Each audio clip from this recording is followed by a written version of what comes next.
50 years to the Black and Scholes paper. Actually, June 73, the paper was published in the Journal of Political Economy. About a few weeks later, the Bell Journal with a paper by Merton. Actually, Bell Journal wanted to print before. Journal of Political Economy took more time, but he asked them to wait. He wanted to give Black and Scholes the priority in publishing the paper. So they published it actually 50 years ago to the date. So Menachem Brenner, professor from NYU, previously from the Hebrew University, and wrote many papers on options over the years, and he will give the initial presentation on the Black and Scholes and evolution of the model over the 50 years. Menachem, go ahead. Buongiorno, ladies and gentlemen, cari amici. As Danny said, we are celebrating 50 years of the Black-Scholes-Merton model, a model that actually revolutionized even modern finance and created a huge industry. I will start my presentation, and I'm going to put it up now.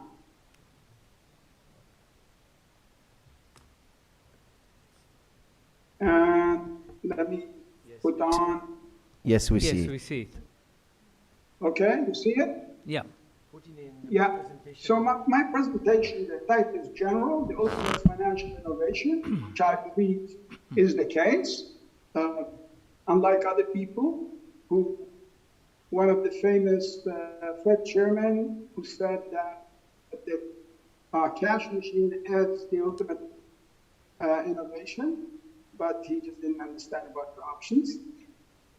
And since I have to do, or I have to compress 50 years into 25 minutes, I decide that I will present briefly first the main contributions as I see it, and of course Danny and Zvi will complement what I said later. So let me put on what I see as the main points, contributions. The Black-Scholes-Merton model is nowadays the dominant option pricing model. Any security, maybe except for bonds somewhere, what's plain vanilla, corporate securities, exotics, and so on, that is the so-called benchmark model. Of course, you make adoptions, changes, and so on, but that is the benchmark model. And that model was necessary for the main use, or one of the main uses of options, which is risk management. And Danny will discuss that in detail. And the other thing, of course, is general, is the contingent claims approach, which emanates from actually the model applied across finance, and we will talk about the application in corporate finance. Now, another, in my opinion, big contribution is that it provides forward-looking information across financial markets. All of these will be detailed later, but this was the first time when the options came about and the pricing model came about that we now get a way to look forward rather than looking at information backwards and trying to forecast the future. So let me just very briefly, here is my outline. Of course, I'm going to skip some stuff and I'm going to be very short about certain topics, but I'm going to start talking about the size of the market, which in my opinion is a good indicator of how important the instrument is. I will go over the history of options so that we can learn how this evolved. I will mention other option pricing models and what their place is. Of course, I call it practice. Danny will talk about risk management, the important area, and Sri will talk about contingent claim approach. Forward-looking information, some details, and how can I not update you guys with what's going on now in the markets as the information of implied volatilities. I don't think I have time for academic research, and the summary is basically going to be what I started with. So just to give you an indication, guys, this is a huge market, and this is global size. Of course, it combines here with, say, derivatives, also futures, but I emphasize, like, let's say, in red, the equities, which are in notional terms, 30 to 40 trillion. And there's some other numbers you can see at the bottom. But another measure, which is kind of up to date, is the following. It's the number of contracts in billions traded globally, and you can see that in the past 10 years, we went sixfold in options, and in futures, about almost threefold, which tells you how important this market is. There are other measures, of course, as we mentioned before, the notionals, and like open interest, which is, I think, about 1 billion contracts a day.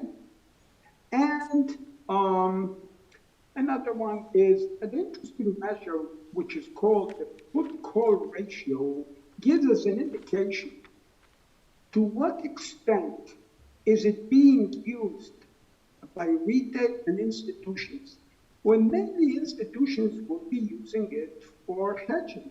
And indeed, the put-call ratio in index puts is almost always larger than 1, where it's the opposite when it comes to individual stocks. So let's go over the history. Of course, I tried, so I can do it, kind of point out the main things and the milestones.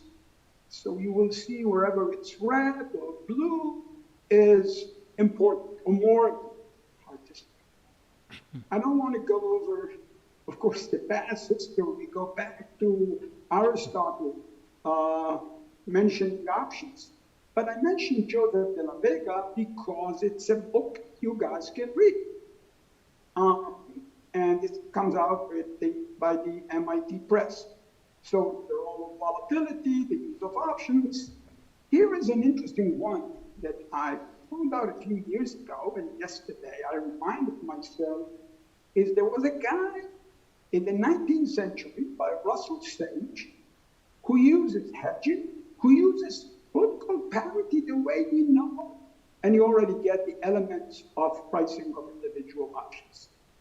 Now, the modern era, which starts about 50 years ago, actually came about. It was like world events happening.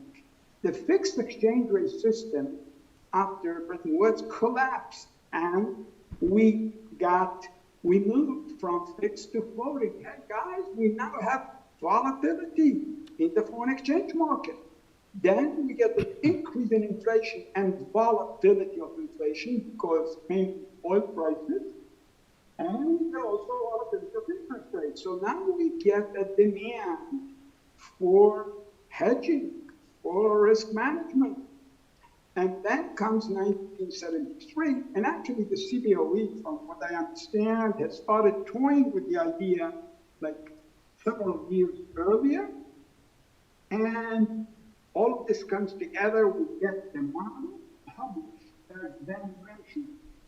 At that time, in June of 73, option trading starts April 26th, and the Options Trading Corporation also was then established. So you really get all the elements you need for a successful market.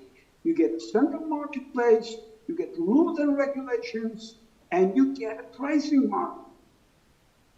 I don't have time to get into it, but if you go and you look at new instruments, no new instruments in the long run is going to succeed if it doesn't have, of course, the need, the demand, and if it doesn't have some kind of a benchmark model that you can price that instrument. And of course, since we're here all together, I have to mention that Danny's dissertation was the first empirical dissertation using the CDOE data, and we learned much about it, and then I benefited from joining Danny and his research using this data. Another important thing, and Sri is going to talk about it probably, is the Merton model that was published in 1974. Another important step was index options that started trading in 1983 and has become actually the biggest options market nowadays, whether it's on the index or ETF on the index and so on. And in 1986, as many of you may know, Danny and I proposed that volatility index, which was the predecessor of the famous VIX. And God, let me tell you, give you advice to the younger guys, if you have an idea, put it in writing. Don't keep it in your head. So here comes 1987, October 19, 1987, and I happened to be, at that time, a floor trader in options on a subsidiary of the New York Stock Exchange, so-called New York Futures Exchange. And before the crash, we were pricing options with a slight smile due to stochastic volatility jumps and so on. By the way, on that day, the implied volatility was about 100%. After the crash, the skew was born, and it's now a phenomenon which is worldwide, which means that we priced put options, out of the money put options, relative to the at the money higher and out of the money call options lower. And I just showed you, the next slide. Here is, you have on the right-hand side, you have how the skew looks like, which is just across strike prices, and then across maturities, you get the turn structure, which at that time, when I took this picture, happened to be much higher than the long on average, so you had a downward sloping turn structure, which is opposite to what we have right now. And on the left-hand side, it's called the surface, which is the combination of the two. Let me mention one more thing about the crash, which contributed to the trading of options, is actually, in some sense, I would say, the collapse of the dynamic trading strategy called portfolio insurance. Portfolio insurance was big before we came to the crash, and then in the crash, it actually failed because the assumptions didn't hold and so on. I'm going to get into the details, but that contributed to an increase, if you wanted to hedge, in the use of options. Let me chart forward. At 93, the CBOE is launching officially VIX. And by the way, at the same time, interesting, the MX launches the first ETF, which became, as you know, a huge market. So let me move on to the 2000s. Aside from saying that the CBOE is now using what's called the Goldman Sachs methodology for VIX, and it's actually the dominant methodology across the world. An interesting introduction was electronic trading of options with market making by this new ISE, the International Securities Exchange, and actually it turned out to be the winning model. Just for your interest, nowadays there are about 60 plus venues to trade options. I'm talking about the United States. And another important point is options, futures, ETFs on VIX are trading at a large volume. Maybe I should mention for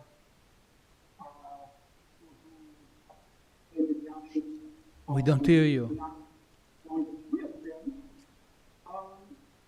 That in February 5th, 2018, people who were essentially selling volatility and were in these ETNs were just basically wiped out. So careful when you sell volatility. Option pricing markets. Black-Scholes merger, as I said, is the dominant one. There are surveys from time to time by some institutional investors. What is the proportion of options being used? Guys, there's no doubt 90%, 95%, that's the dominant benchmark model. I'll give you one example. I've been on some consulting boards. Employee stock options, everywhere you go, are present Black-Scholes. You ask the people who on the boards mention that and so on, they say, oh, yeah, Black-Scholes. I have no idea what it really means, but that is, as far as I know, the dominant pricing model. I want to mention something about exotics when we talk about what comes first, the industry or academia and so on. Of course, it goes back and forth, but exotics is a good example. The paper, the Belgian paper that Danny mentioned by Merton, has a small section, closed form solution for down and out options. This is 1973, before the industry even was thinking about using these options, which came years later and became a big industry. Now, the binomial model, some people call it maybe the mother of all models, because, by default, it could be the Black-Scholes model, go to the Black-Scholes model, or even more than that, when it's like path dependent, you can use it, and of course it's being used. People could talk about it, it's being used for valuation of startups and projects and so on and so on. The other models that you see here have been tried from time to time, but eventually abandoned, or I don't know if many who use these models. The simple reason is that too many parameters to estimate, and they're too unstable, and basically go back to the Black-Scholes model about Monte Carlo simulations. I will not talk now. That's for another time. So, by the way, Menachem, you have 5 minutes. Okay, I have your papers, you should mention before. All the issues, the Black-Scholes model, there's so many issues that conflicting with the assumptions. We still use the Black-Scholes model. And I said the last contribution, forward-looking information, and here is a list. And I'm not even talking about information derived from parity, which is basically current information. Here we're talking about forward-looking information. Let me just mention, implied risk attitudes could be derived. Okay, risk attitudes could be derived from there. And even correlations. Of course, in these two specific cases, you can estimate the correlations based on implied volatilities. And as I said, I mentioned just a few. This is the latest update that I have using VIX and so on. And you can see VIX nowadays, amazing. Sometimes people say, look, the uncertainty is so big, but VIX is still less than 15%, around 15%, which is way below the long run average. But this is also, we see it at actually realized volatility, which is the next page. But remember, VIX is a 30-day volatility. And you can see that the term structure of volatility, when you look at the futures of VIX, is really upward sloping. People think it's not going to be in the long run. And I'm going to skip that. I thought it would be interesting to show you, this is now April 21, 2020, when oil prices went negative. An unusual phenomena. I've never seen such a high, maybe in individual options sometimes, but in the futures market, such high implied. And the last one, which I thought is a very interesting thing information that we got, was before the 2020 election in the United States, we got a kink in the term structure of volatility. So the term structure of volatility was upward sloping until before the election. So there was big uncertainty, Trump, Biden, whatever, and then come the other November, the futures on November, December were lower because resolution of uncertainty, and look at that compared to the other elections.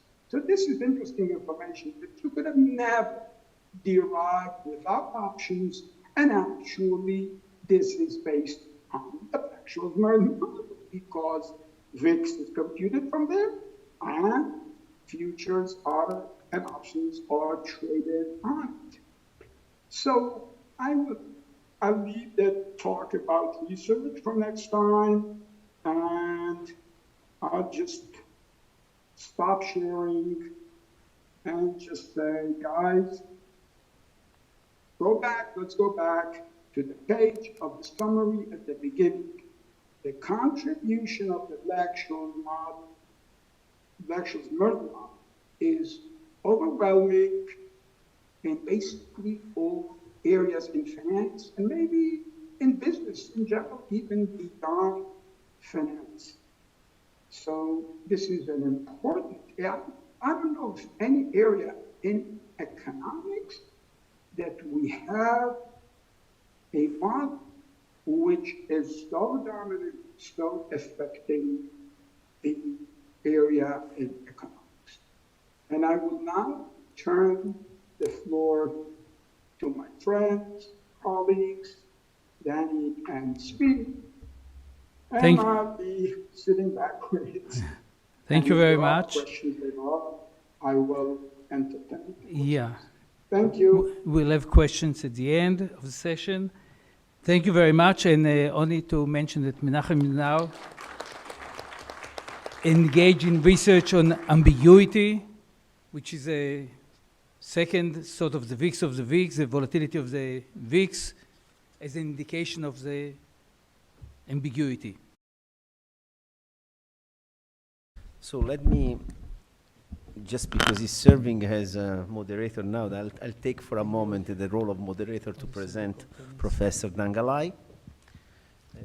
That will give us a speech, BSM and the evolution of risk management. Professor Dangalai doesn't need to any presentation, but just in case, he's a professor, A.B. Gray, professor of finance and business administration at the Hebrew University of Jerusalem, known for his contribution in the field of financial engineering and risk management. He made significant advancement in theory and practice of financial derivatives, risk management, and corporate finance.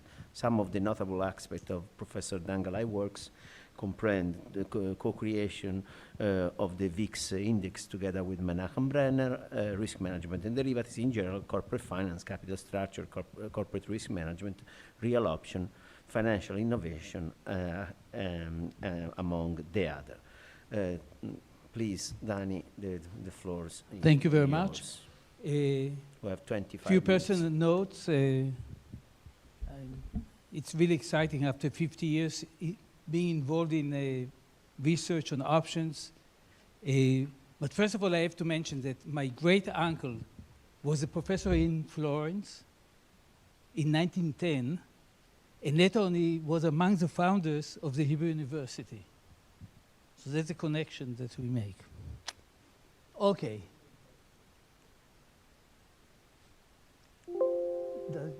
Okay, so there's the content. We'll try to squeeze it into 20, 25 minutes.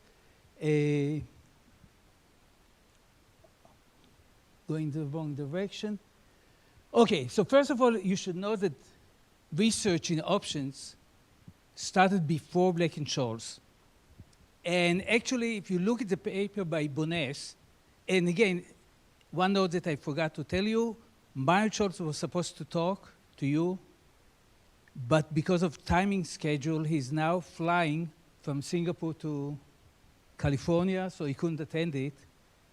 But he really want to be here, at least by Zoom. Okay, so research started years before Black and Scholes. Paper published, dissertation published by Bones at the University of Chicago. If you look at the formula, it looks identical to Black and Scholes, with one small difference. The discount rate in the Black and Scholes, as you know, is a risk-free interest rate. In his formula, it was the expected rate of return on the underlying security. He used the same assumption, perfect capital market, log normal distribution, and he used the log normal distribution in order to achieve the expected future value of the option and discounted it by the cost of capital of the company, of the underlying stock. So it looks the same, but you get completely different answer. But if you take the n of D2, of minus D2, you get the probability, the true probability of bankruptcy. And we will talk about it later on. Okay, so it looks the same. There was another paper, Sprenkel and some additional papers. Also, Merton and Samuelson were working, trying to solve this issue.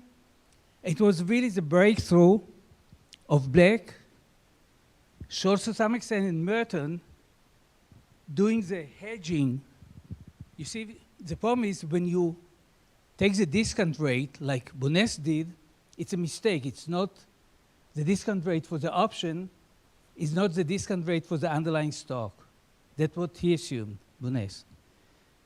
And the secret was really to neutralize the risk by continuous hedging and then to use the riskless interest rate as the discount rate.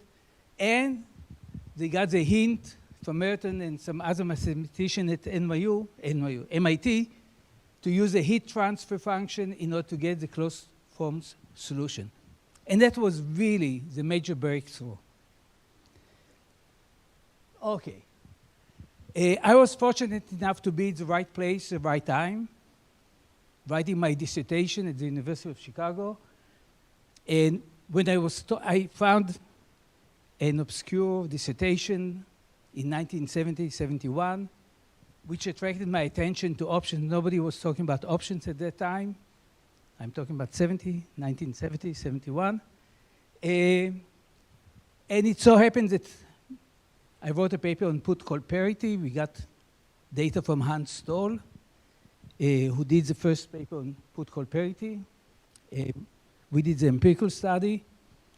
And at the same time, I was told that the CBOE is planning to open an option exchange. And also, more or less at the same time, 72, 73, Black and Scholes came to Chicago. So it was a fantastic coincidence to have fresh data, because some professors from Chicago were involved on the board of the Board of Trade and the CBOE, Chicago Board Options Exchange. So I was fortunate enough to get shoebox with cards every month with fresh data from the initial 6 months of trading, and to use it in order to try to measure market efficiency, but also the validity of the Black and Scholes formula. So it was, as I said, a fantastic coincidence. In August 75, after finishing my dissertation, I did some consulting work for the CBOE, working on an index for options, which they call GOI, Galai Option Index. which is also another meaning. But it was really the idea of standardizing option for 30 days, always at the money. That was the basic idea behind the index for options. I published a paper in the Journal of Finance in '78 by the title Index for Option. Then,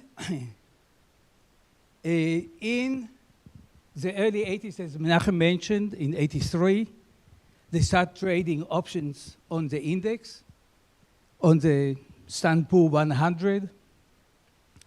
And we, with Menachem, we suggest to the exchange, initially to the American Stock Exchange, and later on to the CBOE, to have an index, which we called Sigma, index on the volatility, by using the implied volatility. So that was the beginning, actually the first draft we prepared for the American Stock Exchange in 1986. The head of the new product committee was Bert Malkiel from Princeton. They didn't know how to hedge it. We spoke to many market makers. It didn't. At the end of the day, they decided it's too risky, too complicated. They postponed it or delayed it or rejected it. So we went to Chicago. Menachem and myself, we went to Chicago in August '87. They liked the idea, but then came the crash in October '87, and they froze all new plans. Only to mention that the CBOE started calculating the index from '93 and took another 10 years to start trading the futures and then the options.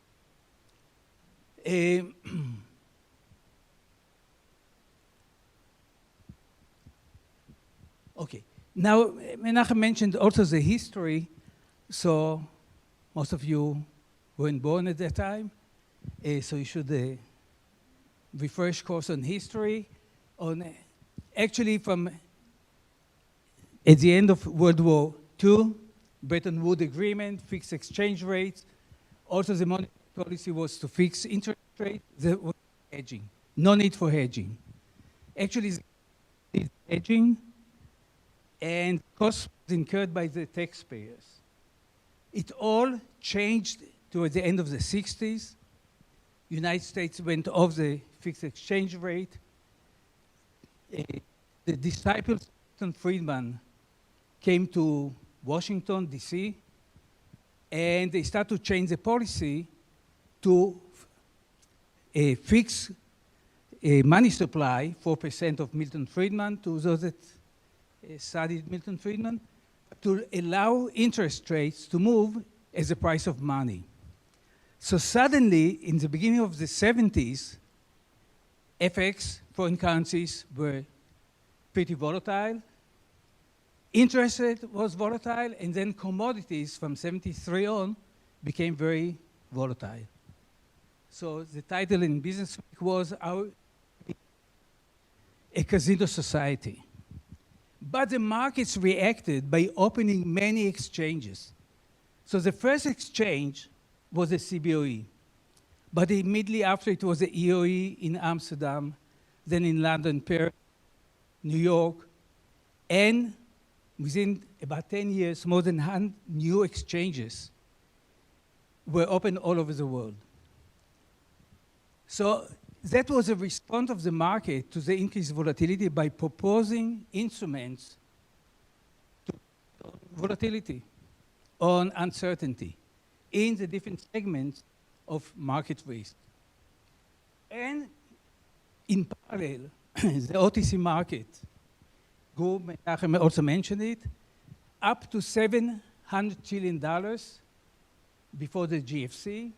Later on, it went down a little bit to 600 trillion, still huge numbers. So we have traded options and OTC options side by side as instruments for hedging risks, but also being able to buy risks. And that's okay. We're talking about risk trading. And by the way, as a response to the increase in the OTC market, to a large extent, the BIS, Bank for International Settlement, started to regulate. It was also the international competition with Japan and different capital adequacy requirements in different countries. So the first draft of the BIS was in '88 to start regulation from 1992 concerning credit risk. In 1998, they introduced a regulation on market risk. And actually in 1998, it was the first time that regulators allowed using the Black-Scholes formula for capital requirements, because allowed evaluate risk only in 1998 for sophisticated banks, advanced calculation. They allowed for using either the binomial model or the Black-Scholes for calculating the fair value of derivatives.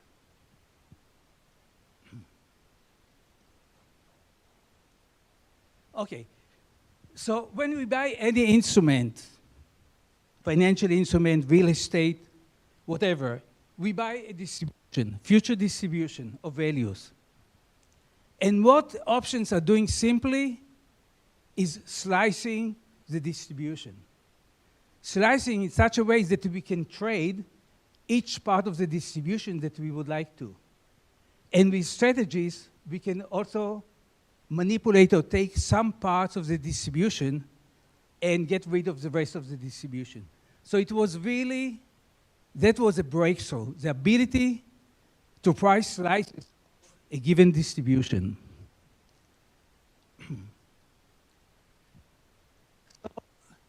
Actually, it gave rise to new strategies like portfolio insurance of a LOR. If some remember LOR, Leland O'Brien Rubinstein from 1985 until the crash of 1987. Also an interesting paper that came in '78 by Miller, from the Modellan Miller and Barnes, a PhD student of Merton Miller, to price contingent claims. They suggested to take options on S&P 500 or 100 and to price the different slices, as I said, and then to decompose or recompose them in order to price any uncertain instrument based on the market index. So it was a new approach, interesting paper from the 70s. And also Richard Buchstaber, among the pioneers in option pricing and research, the few books, and also showing how you can shape distributions of any given distribution by using options. So actually options allow us risks, to mitigate risks, and to open up a market, new markets, for risk management.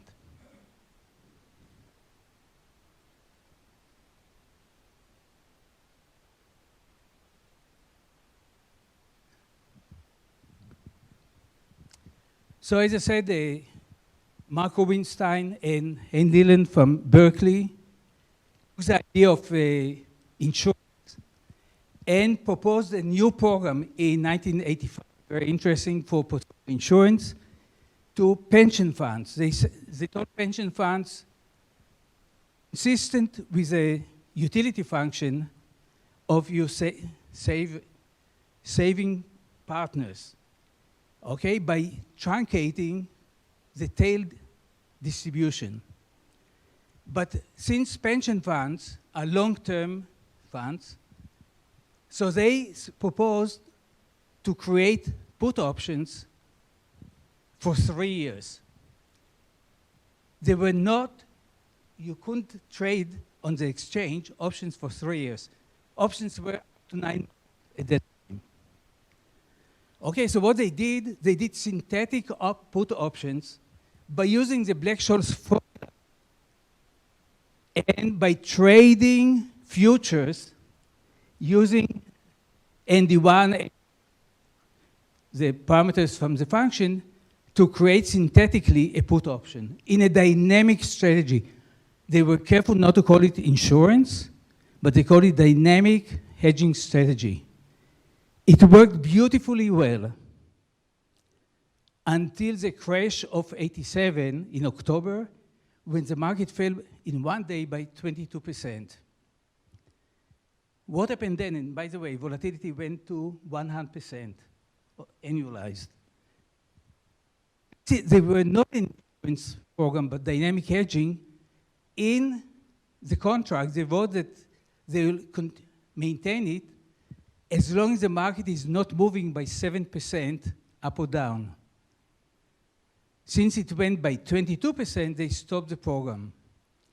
Actually, some that mimicked them and did the same succeeded very well, or 2%. They protected the portfolios extremely well. But they stopped at 7% and continued the full hedging, and they had all kinds. You have to turn like this. Yeah, 5 minutes. You have to turn the mic like this, otherwise it's not working. Turn it like this. Better? Yeah. Good. Okay. The option pricing model is used also in corporate finance, and Zvi will talk about it soon after. And we have embedded options in so many contracts, which again are affecting the riskiness of the contract and the risk management tools that we have. VIX and risk management. Okay, so the VIX that we mentioned, we proposed it initially in '86. What we suggested is to take the standardized option based on the index, to use only close to the money options. We didn't like the smile that Menachem mentioned. So we thought that it's sufficient to have, we have so much liquidity in index option close to the money, and you get much more reliable, less noisy estimate. So you calculate the standardized option that is always 90 days ahead, always at the money. Sorry, 30 days ahead, always at the money. You invert it and imply the standard deviation. What they used later on is a variation. They calculate the implied volatility for each series of options and did the averaging. It's much noisier. I think that our approach was much cleaner in this sense. So it's measuring, it's the only measures that we have in statistics, in series analysis, time series analysis, that is forward-looking. When we did historical deviation or any research that you do in economics, you use past data. The VIX was the only index that was forward-looking. Why 30 days? It was arbitrary. Today, everybody's using 30 days without knowing why. But at that time, when I suggested the index option, we had options for 3 months, 6 months, and 9 months. And the 30 days was sort of like the minimal that we can use for extrapolation. Extrapolating the two nearest option series.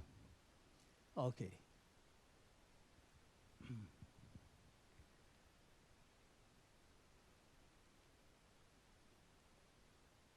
So here you have the behavior, and it's really very good indicator of where the markets are, what is the sentiment in And it's very useful that tons of research done on volatility, integrating it. Today also the Fed is using the VIX as an indicator of the economy. One of the sort of the state of the economy is being measured by the VIX. From our experience, we find it to be very useful. Here you have the term structure that Menachem also mentioned, but for specific day, September 19th, 22. And by the way, historically, during normal times, the VIX in the United States is about between 10 and 15%. But in recent years, since the COVID, it stayed above 20 for most of the period. And in many months, it went to 30%. And that's much above the long-term average. So we expected some convergence.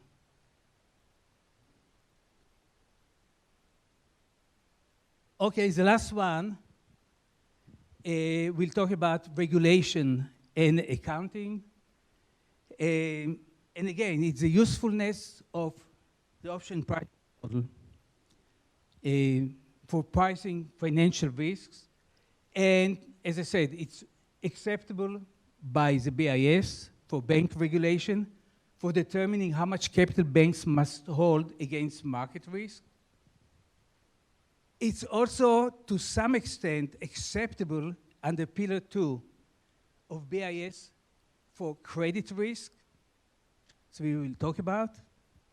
But also accounting-wise, today, accounting rules for market risk, you have to report in certain ways on your exposure to market risk, which is equity, commodities, FX, and interest rates.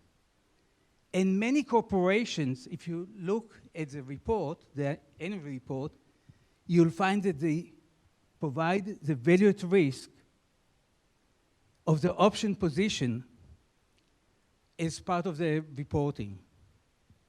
So today, it's acceptable accounting-wise, very useful for any risk management, and it's really the ability to decompose or aggregate different risks. So in 50 years, done, a lot is to be done. Let me mention one anecdote. When I wrote my dissertation, towards the end, Fisher Black called me to his office and said, Danny, actually, there's nothing to do in options because Myron and me, we already did the valuation, we did some empirical work. The only work left in option is volatility estimation. He was very concerned about volatility estimation. He said, that's the only, everything is solved. So do only volatility estimation. It was towards the end of the dissertation, I did the market efficiency and validity of the model. But later on, I continued to work on volatility. And yes, to some extent, he was right. But still, I think that thousands of papers were written since 73 using the concepts which were founded by Black, Scholes, and Merton. Another small note, personal note, when I wrote my dissertation and I wrote BSM model, I was asked by my two advisors to omit the M.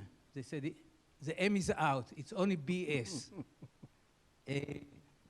Later on, they changed the mind, and today, with a step by Myron Scholes, that it's okay. Thank you, Danny. Academic competition as usual, no? I mean, it was interesting to listen from your experience during the period. So this is a historical perspective that sometimes we miss. Thank you, Danny, for your speech.